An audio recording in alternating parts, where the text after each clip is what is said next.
What's up, YouTube? It's me, Matt38, and we are back with another video. Today I thought we would talk about something different. I thought I would offer my perspective on Ashes of Creation. Obviously, this is a game which has been around and not released for about 6 to 7 years. I don't know exactly how long. I haven't been keeping up to date with Ashes of Creation. But I thought I would offer my perspective on some very significant red flags and some flaws and, I'm kind of glad it didn't succeed. Now, that sounds like a controversial point, but if it did succeed, I think it would set in the worst precedent for any sort of games company, especially led by indie devs. Why is that? Because it would basically set in the sort of hypothesis that any game can just get chucked loads and loads of money at and then just succeed. The vision of the game, the art style of the game, the music of the game, the studio of the game, the working environment of the game, the path to commercialization, the whole, shebang. None of that matters. None of that matters. We're not talking about how money is put into this company, and we're looking at it and going, how do I turn my £1 into £10 later on? If Ashes of Creation succeeded, it would basically give off this motto that you can just spend as much money as possible and succeed. And because it hasn't worked and hasn't succeeded, it's obviously pointed out some very obvious red flags in setting up a company, making a game, how ambitious you should be, and how you could, in contrast, make a much greater game for a lot less money.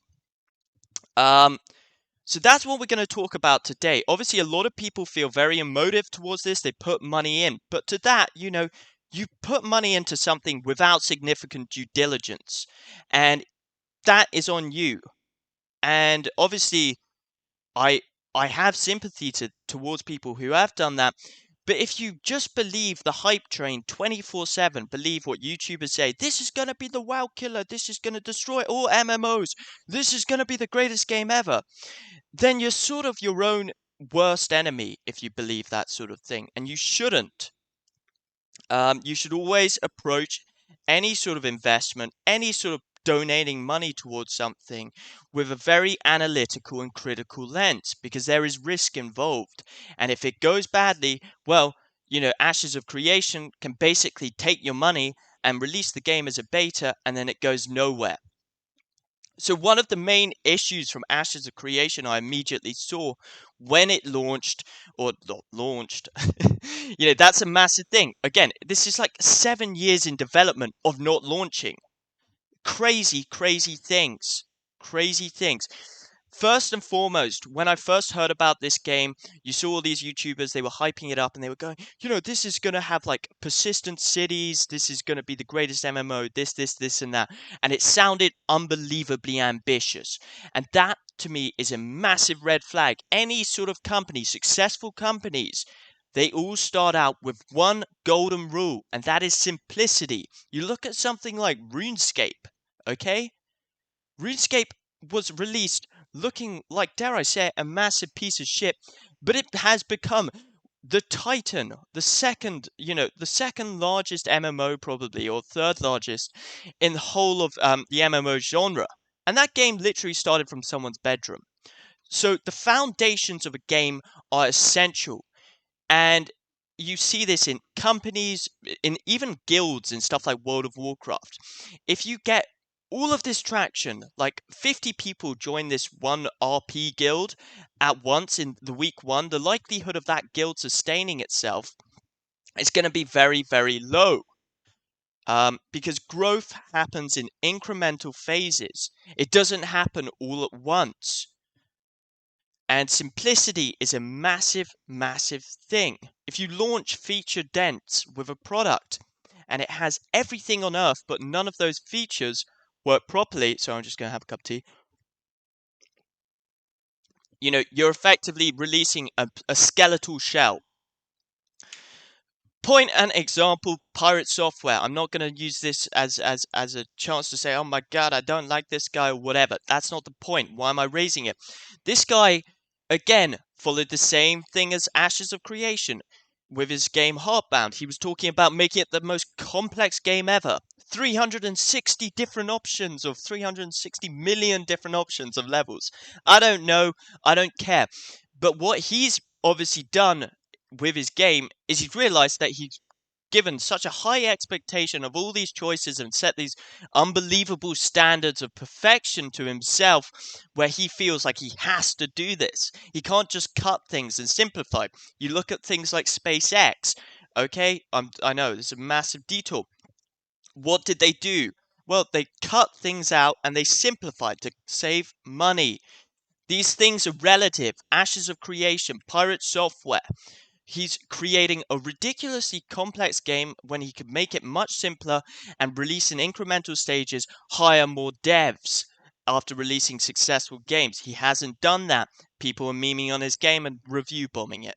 That's the reality. What did SpaceX do? They cut out all the middlemen. They simplified. They simplified. And here, just like, it's just the stats of like how much they raised from Kickstarter, which was about £3.3 million, Ashes of Creation, which is an absolutely insane amount of money. And by 2026, it was said that there was 250 employees working there for a game which didn't even exist. 250 people employed to work at a game. When have you ever seen any single company where they've started out with 250 employees? And look, these are all the titans of tech. You know, you've got Wozniak in the Apple garage. You've got Bill Gates. You've got Larry and Sergey Brin. Larry Page and Sergey Brin. Then you've got Amazon. Then you've got Blizzard down here. Okay? What is a very, very persistent theme? They're not in nice offices. They're not surrounded by 250 people. You know, they are in very condensed areas. Like Jeff Bezos, for example. He literally worked using his door as a desk. Okay, his office was not nice. He was worth billions of pounds at this stage, and like I think this is 1997, and he lived, you know, frugally. Money is important if you spend it wisely. If you just basically don't, well, okay, money is important if you spend it wisely. If you're sitting there spending it on all of these things like fancy offices, multiple employees because you can't be bothered to do the work, or your game is way too ambitious, then that is a massive, massive risk, and it's a significant red flag. Google, they worked in a garage. They only had about 6 employees to start off with. And the interview process to get into Google was rigorous. Apple, young engineers. Again, they were building computers, but they didn't start out with 250 employees. Okay, Amazon, same thing. Bezos raised about £1 million. He went around, he raised £1 million, and he launched this website and got the business going. Yes, it took multiple years to get to profitability, but you know, his path to commercialization was there. You know, here's another one. This is basically what I'm going to use as a comparative point. Andrew Gower, the Gower brothers, the founders of RuneScape. So I'm drinking a cup of tea. These guys were making RuneScape. Andrew was coding it. You know, it started out as devious mud in his fucking bedroom. His mum was sizzling pans to get the cooking sound effect, okay? You see how cost-cutting these things are? Rather than making, you know, 20 out of 20 Ashes of Creation sound effects which sound unbelievably perfect, Andrew Gower just got his mum to sizzle a frying pan to make the cooking sound effect. And then he got his mum to draw the cow, which would become the cow inside the game, and he would code that into the game. He got his brother to do the art and stuff like that. And then when RuneScape got so popular and they realized, oh shit, we can't run this for free any longer, RuneScape then expanded. They expanded with membership.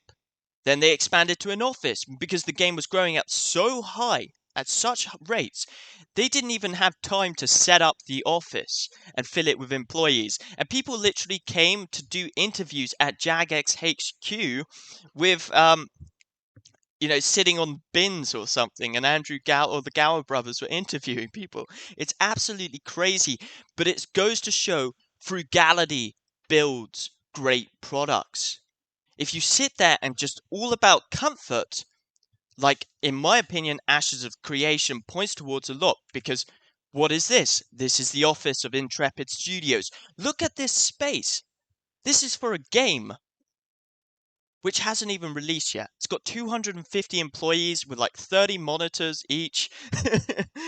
There's a massive sofa, there's a lounge, everything is just, how much does that cost? Look at the desks. Okay? Cool. It looks semi-artsy with chip wood around those nicely painted windows and everything. But this office is not cheap. 250 employees for a game which hasn't even monetized yet. Again, not cheap. RuneScape, early days, graphics, absolutely terrible. One of the most popular games, and it had to expand because it was a necessity. Look at the art style. I mean, it's abysmal, but this is one of the most popular games, and it let it grow naturally. And then it incrementally improves over the time. People get more and more updates. This is the whole point of an MMORPG. It's a living and breathing world where things happen incrementally. You don't launch a game with all these amazing systems and all these amazing features. The more simple you launch a game, the more you can expand on it later on with better development, better features, less bugs, and all of that. The less ambitious you are, the more ambitious you can become. If you allocate capital well and aren't just going into significant debt or whatever, you're made for the future. And then your game might later down 10 years down the line have such updates which people absolutely hate, and then they want to go back to the old version of the game. Crazy. And here's Ashes of Creation. It looks generic. It looks exactly like anything you would see. It looks like New World. It looks like Elder Scrolls Online, but Elder Scrolls Online is actually successful. It's unbelievably generic. The graphics, the art style, and everything. Is this A tier? No, it's not. It's very conventional looking stuff. Why they went for such an ambitious look is beyond me. Why do all of these game studios which start up and raise ridiculous amount of money care about the graphics rather than the game? Rather than actually releasing something which people can play and then incrementally adding your features later down the line? Well, the reason is because these people generally don't know how to build companies or build games. It's a fact. It's why 99% of Kickstarter, MMOs are scams. It's why the money goes nowhere. And then you've got the side effect, the world of phrase, the people who were hyping up this game, and now they're like, oh my god, this game sucks. It never released. Obviously I don't have anything against these other YouTubers, but this is what happens when you hype your game up to be this revolutionary thing with very basic graphics. I mean, look at this. I wouldn't play this. I saw videos of this ages and ages ago, and I said, that looks terrible, that looks generic, I'm not going to play this. You're also going into a market which has got unbelievable titans. I mean, RuneScape as a game, how are you going to compete against this? Unbelievable loyal fan base. World of Warcraft, unbelievable loyal fan base. You're going into an area with a very generic looking game, and your path to commercialization, from my opinion, seems quite vague. You're spending on extremely fancy offices, huge space. Look at all that empty space. You could be doing this in a garage. You're not building a team like Blizzard or Jagex. You're instead spending it on fancy plants and things like that. And you're building a generic looking game with an unbelievable ambition. What do you think is going to happen? Well, YouTubers, streamers, whatever, they're all going to hype this up, and then the second it goes wrong, they turn into World of Fray, and then they all stampede when it goes wrong. It's a crazy, crazy cycle of life. Am I happy that Ashes of Creation didn't succeed? Not really. I don't really care. Um, am I sad for people who lost their money and hyped this game up? Not really. I don't really care. What? Why? Because of all these red flags I've talked about. You know, a game needs to grow incrementally. It needs to start simple. If Ashes of Creation succeeded, where effectively you just dump loads of money on it, you know, I don't think that would set a good precedent for anything going forward. Anyways, thanks for watching. Hope you enjoyed the video. Obviously, I might sound a bit intense, but that, I was just going through things. But thank you very much. Peace out.